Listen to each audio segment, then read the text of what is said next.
Halo guys, kembali lagi dengan gue Kuro guys. Di sini mari kita lanjutin rangkuman manga Tensei Tara dan anak Oji sebelumnya, yaitu lanjut ke part keempatnya. Jadi yang belum nonton part sebelumnya, gue saranin kalian buat nonton dulu supaya lebih enak memahami alur ceritanya. Oke, langsung aja kita masuk ke pembahasannya. Di sini mari kita mulai dari pertarungan Babylon melawan sang pendeta yang sebelumnya ada di taman gereja. Ya, jadi setelah Babylon berhasil merebut si bapak pendeta dan juga menyerahkannya pada Esa, dia pun langsung menyuruh Esa untuk lari dengan membawa si bapak pendeta yaitu ke Guild Petualang. Ya, soalnya itu merupakan tempat yang paling aman yang cukup dekat dari gereja itu. Dan nantinya di sana pasti akan ada yang langsung merawat luka si bapak pendeta. Sedangkan para suster yang lainnya juga sudah Babylon suruh untuk melarikan diri atau keluar semua dari gereja itu. Cuma kan sebelum pergi, Babylon sempat berpesan pada Esa untuk jangan sampai memanggil bantuan siapapun. Soalnya sepertinya Babylon sudah langsung bisa merasakan kalau sang pendeta ini sangat kuat dan jika sampai memanggil bantuan yang ada mereka malah bisa kena bantai semuanya. Kecuali kalau itu Lloyd baru bisa menghadapi orang ini. Ya sebenarnya setelah Esa berhasil untuk pergi, Babylon itu juga berniat untuk melarikan diri atau kalau memang punya kesempatan. Di sini bahkan Babylon sudah sempat menerima luka sayatan di wajahnya. Mungkin luka itu dia dapatkan saat mencoba merebut si bapak pendeta dari tangan orang itu. Lalu setelah hanya tinggal mereka berdua, di sini sang pendeta pun akhirnya menunjukkan wujudnya yang sangat mengerikan. Ya, dia itu bisa merubah bagian tubuhnya menjadi bentuk monster yang cukup mengerikan. Walaupun Babylon aja nggak tahu sebenarnya makhluk apa yang sedang dia hadapi. Karena di saat Babylon bertanya, sang pendeta itu malah memberikan jawaban yang nggak jelas. Pada serangan pertama dan kedua, Babylon ini berhasil untuk menghindari semua serangan itu dan juga sekaligus menghilangkan hawa keberadaannya. Lalu setelah berhasil berpindah ke belakang, Babylon sengaja melancarkan banyak serangan yaitu hujan cahaya yang dia ciptakan menggunakan kekuatan sihirnya. Babylon sengaja menggunakan serangan seperti itu untuk sekali membutakan lawannya untuk sementara. Cuma kan ternyata sang pendeta bisa mengetahui keberadaan Babylon yaitu hanya dengan menggunakan penciumannya. Bahkan saat itu dia berhasil menusuk tubuh Babylon menggunakan satu tangan monsternya. Awalnya sih sang pendeta pikir Babylon udah langsung tumbang setelah terkena tusukan itu. Soalnya tusukan itu memang tepat di bagian jantung Babylon. Nah, cuma kan sebagai Noroware, Babylon itu kan punya kemampuan spesial yang membuat tubuhnya menjadi sangat fleksibel. Jadi Babylon itu nggak hanya bisa mengatur tubuh luarnya saja, melainkan juga bagian dalamnya. Seperti yang dilakukannya di sini, Babylon itu sengaja memindahkan organ-organ vital pentingnya. Makanya tusukan sang pendeta itu ya sebenarnya nggak sampai mengenai jantung Babylon. Saat itu setelah berhasil naik ke punggung si pendeta, Babylon langsung menghantamnya dengan pukulan yang sangat kuat. Jadi dia itu sengaja mengencangkan dan memusatkan kekuatan otot dan tulangnya di kedua tangannya itu, supaya bisa menciptakan pukulan yang baginya sangat kuat. Cuma kan ternyata tubuh sang pendeta itu sangat keras dan bahkan malahan tubuh Babylon sendiri yang hampir terhempas ke belakang. Padahal sebenarnya teknik itu mampu menghancurkan batu yang cukup besar sekalipun. Tapi kan tentunya Babylon masih belum mau menyerah. Di sini dia malah semakin mengencangkan dan memusatkan otot-otot dan tulangnya itu. Lalu setelahnya dia melancarkan pukulan yang bertubi-tubi yang juga digabungkan dengan kekuatan purification atau pemurnian. Karena kan normalnya purification holy magic itu bakal sangat berdampak pada apapun yang punya niat jahat. Tapi ternyata semua serangan itu aja nggak mempan pada tubuh sang pendeta dan akhirnya Babylon pun harus tumbang hanya dengan satu hantaman dari tangan monster sang pendeta. Ya tentunya Babylon pun berpikir kenapa bisa efek purification gak mempan padanya. Nah di sini kan Babylon sudah sangat yakin kalau dirinya pasti akan segera dihabisi. Jadi sebelum mati Babylon berniat untuk meninggalkan pesan untuk Lloyd. Saat itu sang pendeta pun sengaja memamerkan kekuatan dari Like Earth Holy Magic-nya yaitu Unholy Excalibur. Ya tentunya Babylon aja nggak pernah menyangka kalau orang ini juga bisa menggunakan Holy Magic. Bahkan Like Earth yang dia ciptakan sangat banyak dengan banyak simbol yang sangat unik. Lalu Shin pun berpindah ke Guild Petualang di mana saat itu Esa dengan panik sudah berhasil membawa si bapak pendeta sampai ke sana. Tentunya semua orang di tempat itu langsung bertanya apa yang sudah terjadi dan bahkan mereka siap untuk membantu Esa. Cuma kan Esa tetap mencoba untuk bersikap tenang supaya mereka nggak sampai curiga. Lalu Esa pun mengatakan kalau tidak terjadi apa-apa dan si bapak pendeta hanya terpeleset saja. Ya soalnya Babylon kan udah berpesan untuk jangan sampai memanggil bantuan siapapun. Dan sebenarnya Esa juga bisa merasakan kalau orang yang sedang dilawan Babylon itu memang sangat kuat.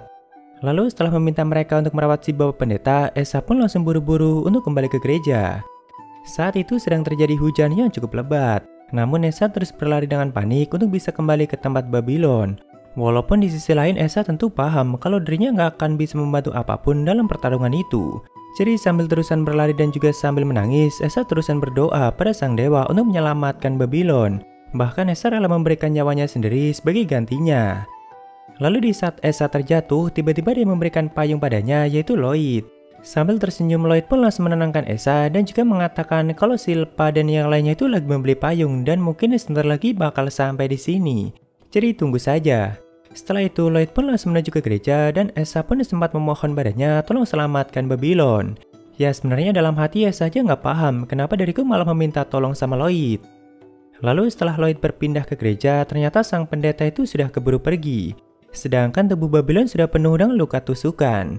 Nah di sini kan masih ada jejak dari leg art milik sang pendeta walaupun samar. Sebenarnya Babylon yang sengaja mempertahankan jejak dari leg art itu dengan menggunakan sisa dari kekuatan sihirnya. Ya tentunya dia melakukan itu setelah sang pendeta pergi dan juga saat Babylon masih bisa mempertahankan kesadarannya.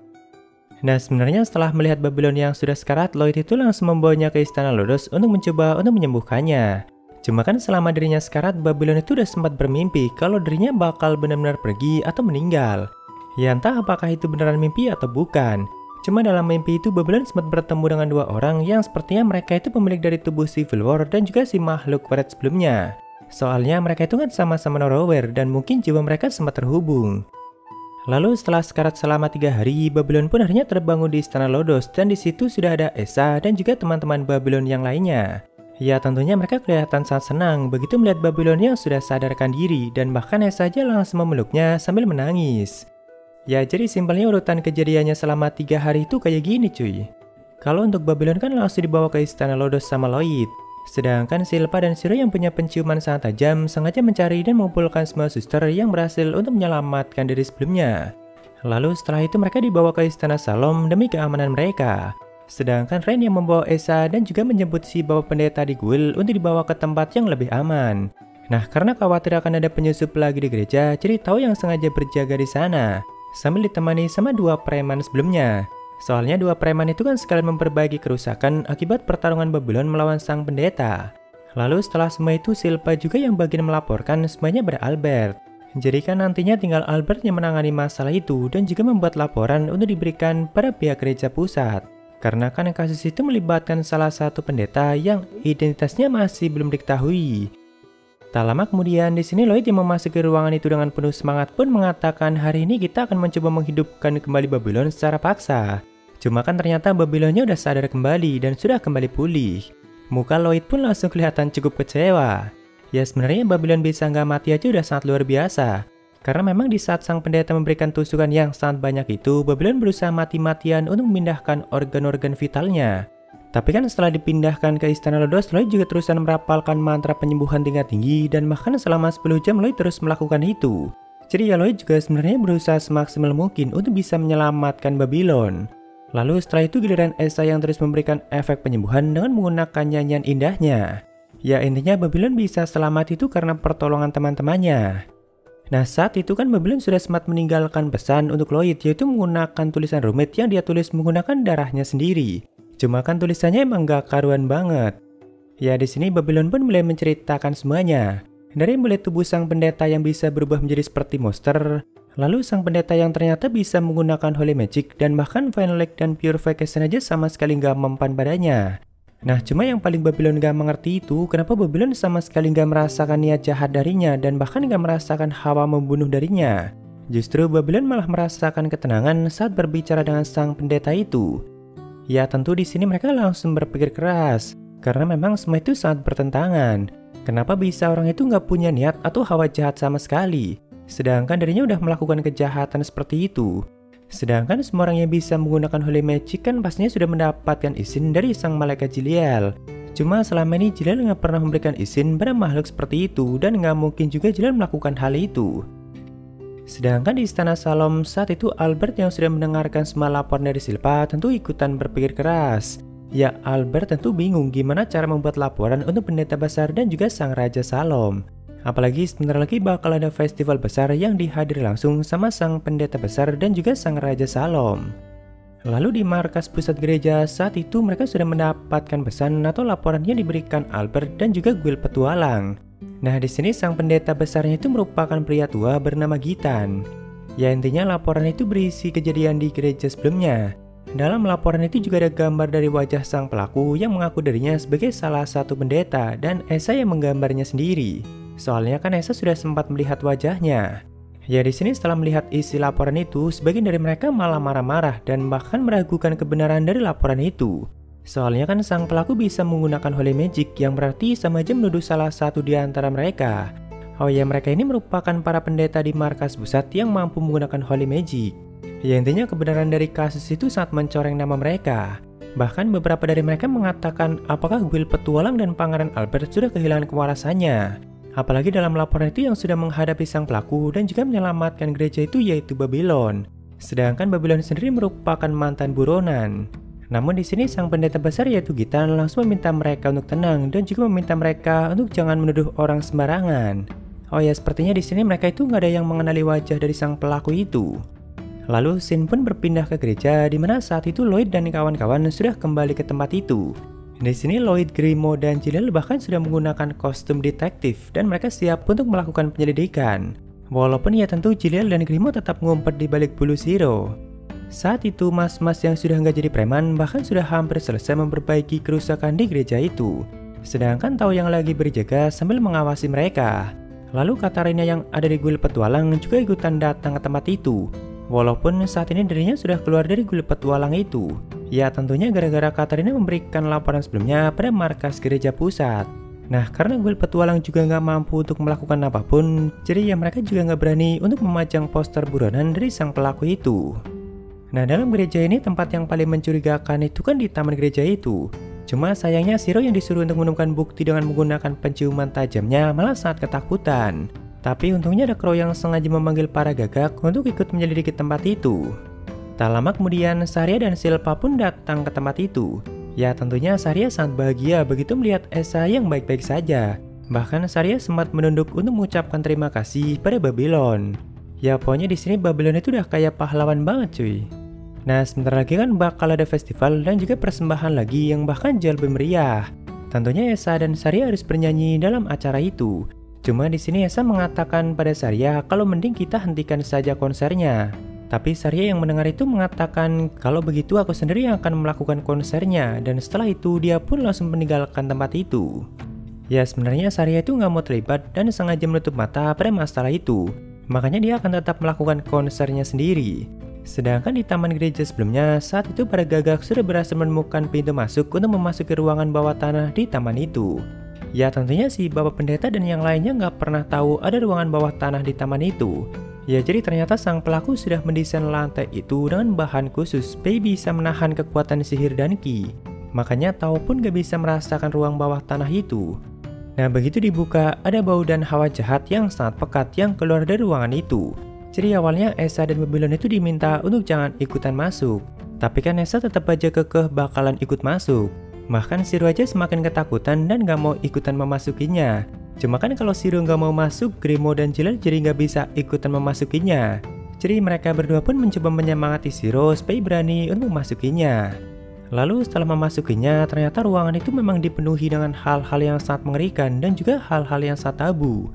Ya banyak tabung yang berisi organ dan juga para makhluk yang sangat aneh yang kemungkinan bukan berasal dari benua ini. Tentunya semua itu hasil dari penelitian yang dilakukan sama si pelaku. Termasuk para ghoul yang sebelumnya dilawan sama Silpa, Ren, dan juga Tao. Kata Lloyd, sang pelaku sengaja memproduksi masal anggota tubuh dari makhluk hidup yang berbeda, lalu menyatukannya seperti puzzle. Jadi para ghoul itu juga sebenarnya bukanlah ghoul murni, melainkan para ghoul yang sengaja diciptakan sama si pelaku. Sedangkan Lloyd menyebutnya sebagai chimera atau semua makhluk yang coba diciptakan sama si pelaku. Termasuk tubuh si pelaku juga bisa dikatakan sebagai chimera. Ya tentunya mereka semua yang mendengar dan melihat itu langsung terbawa emosi. Karena si pelaku memang sudah bermain-main dengan nyawa dan juga tubuh manusia. Cuma kan tidak dengan Lloyd yang malah semakin menunjukkan ekspresi yang sangat tertarik. Karena ya Lloyd sendiri bahkan belum kepikiran untuk melakukan hal-hal seperti itu. Dan bagi Lloyd orang itu sangat hebat. Justru Lloyd malah semakin kepengen menjadikan tubuh sang pelaku sebagai bahan penelitiannya. Nah cuma kan Silpa dan yang lainnya yang udah nggak tahan berniat untuk langsung menghancurkan tempat ini. Tentunya Lloyd yang mendengar itu langsung kelihatan panik. Lalu tak lama kemudian tiba-tiba ada yang menyerang mereka di dalam ruangan itu yaitu makhluk yang disebut sebagai Lamia. Ya bentuknya itu seperti ini cuy. Cuma kan di sini Crow mampu mengalahkannya dengan cukup mudah. Ya ternyata para anak buah Lloyd ini memang sudah bertambah kuat dan sudah semakin mengembangkan kemampuan spesial mereka. Apalagi kemampuan Crow itu memang cukup mengerikan. Nah di sini kan Lloyd itu menyuruh Crow untuk jangan sampai membunuhnya. Jadi Crow pun hanya menahan tangan dan ekor dari Lamia itu. Namun ternyata Lamia itu bisa melepaskan diri dan berniat untuk kembali mengamuk di ruangan itu. Nah di sini Esa itu langsung mendekatinya dan berusaha untuk menenangkan Lamia yang kembali mengamuk itu. Namun di momen ini juga Saria itu lagi memainkan alat musiknya di gereja itu dan suaranya itu terdengar sampai ke ruangan itu. Jadi Esa pun mulai bernyanyi dan sekalian mengaktifkan Holy Magic-nya untuk semakin menenangkan makhluk itu. Oh ya, jadi walaupun ruangan itu sangat tertutup, namun suara dari atas itu bisa terdengar sangat jelas dari dalam ruangan itu. Makanya sebelumnya sang pendeta sempat mengatakan kalau nyanyian Esa itu sangat dia benci. Nah ternyata selama ini Lamia itu kan juga selalu mendengarkan nyanyian Esa dan juga Saria. Bahkan nyanyian itulah yang selama ini membuatnya masih bisa mempertahankan sisi manusianya. Karena Lamia ini kan awalnya juga merupakan manusia. Cuma setelah tubuhnya diubah menjadi seperti itu, tentu kadang hatinya hampir dikuasai oleh tubuh monsternya itu. Nah nyanyian Esa itulah yang selama ini selalu membuatnya bisa bertahan. Jadi ya di sini setelah Esa memberikan nyanyian hangatnya untuknya, dia pun mulai tenang dan juga mengatakan kalau aku ini adalah manusia, jadi maafkan aku. Lalu setelah itu Simba Lamia pun akhirnya dibawa ke Istana Lodos dan nantinya bakal tinggal di sana bersama anak buah Lloyd yang lainnya. Ya tentunya dia bakal diterima dengan sangat baik dan bahkan Crow aja langsung membuatkan pakaian baru untuknya. Ya pokoknya setiap Lloyd menemukan makhluk yang aneh yang membuatnya tertarik itu bakal dikumpulkan di sana. Sedangkan di ruang bawah tanah di taman sebelumnya lagi diselidiki sama Albert dan yang lainnya. Nah jadi walaupun Lamia ini tetap bisa mempertahankan sisi manusianya atau nggak terpengaruh sama tubuh monsternya, namun ingatan dia sewaktu menjadi manusia itu sudah menghilang dan bahkan dia juga kehilangan ingatannya pada saat dirinya tinggal di ruang penelitian. Ya tentu mereka hanya bisa menebak-nebak, mungkin Lamia ini dulunya merupakan salah satu petualang yang sempat dinyatakan menghilang. Nah tapi Lamia ini sempat memungut rosario milik sang pendeta pada saat di ruang bawah tanah itu. Makanya pada saat bertemu dengan Babylon, sang pendeta malah menggunakan rosario yang masih baru. Karena ternyata rosarionya diambil sama Simba Lamia ini. Tentunya rosario ini bakal jadi bukti yang cukup penting. Karena ini merupakan rosario asli milik sang pendeta itu. Sedangkan Lloyd juga sempat mengambil data-data penelitian milik sang pendeta itu. Nah jadi data-data ini kan tentunya berisi informasi yang sangat penting mengenai penelitian dari sang pendeta itu. Termasuk teknik misterius yang digunakan untuk mengubah tubuh si Lamia yang bahkan Lloyd aja belum tahu cara kerja dari teknik itu. Jadi jika Mbak Lamia pengen tubuhnya kembali semula, maka dia harus mempelajari buku-buku ini. Di sini sebenarnya Lloyd itu menyerahkan semua keputusan itu sama si Mbak Lamia sendiri. Apakah dia bakal membakar buku-buku itu atau mau dia pelajari dan terus melangkah maju? Karena kan pastinya data-data penelitian itu sangat membuatnya trauma. Cuma ternyata di sini Mbak Lamia langsung membuat keputusan kalau dirinya bakal mempelajari buku-buku itu untuk nantinya dia laporkan sama Lloyd. Ya tentu Lloyd juga bakalan ikut membantunya dan bahkan dia kelihatan sangat bersemangat. Nah berhubung saat ini si Mbak Lamia udah nggak ingat nama aslinya, jadi mereka pun meminta Lloyd untuk memberikannya nama baru dan Lloyd pun memberikannya nama yaitu Rami. Ya nama yang sangat simpel. Lalu setelahnya Lloyd dan kawan-kawan pun kembali ke gereja untuk membicarakan masalah itu lebih lanjut. Di sana juga ada Albert dan juga Saria. Nah di sini Esa itu udah membulatkan tekadnya kalau dirinya itu bakal ikut bernyanyi bersama Saria dalam festival besar nanti. Cuma kan masalahnya kata Albert festival itu kemungkinan bakalan dibatalkan. Ya di sini yang paling berpikir keras itu si Albertnya. Soalnya dia yang selalu menangani sisanya dan juga yang bagian melaporkan masalah itu pada pihak gereja dan juga sang raja. Sedangkan pihak gereja aja masih meragukan laporan sebelumnya. Apalagi setelah itu Albert harus membuat laporan baru setelah menemukan bukti-bukti itu. Nah jadi rosario yang diambil Rami sebelumnya itu sebenarnya bukanlah rosario biasa. Soalnya rosario itu terbuat dari emas dan hanya 12 pendeta di gereja pusat yang punya benda itu. Ya intinya sang pelaku merupakan salah satu dari 12 pendeta itu. Sedangkan nantinya Albert harus melaporkan hal seperti itu pada mereka. Ya di sini mereka pun lanjut ngomongin festival, para pendeta dan sebagainya. Cuma kita lanjutkan di part selanjutnya guys.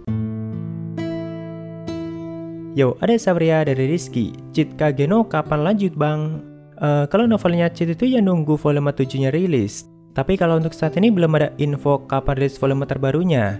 Cuma biasanya itu di akhir tahun dan mungkin ya bisa aja bakal rilis di akhir tahun ini. Thank you Rizky.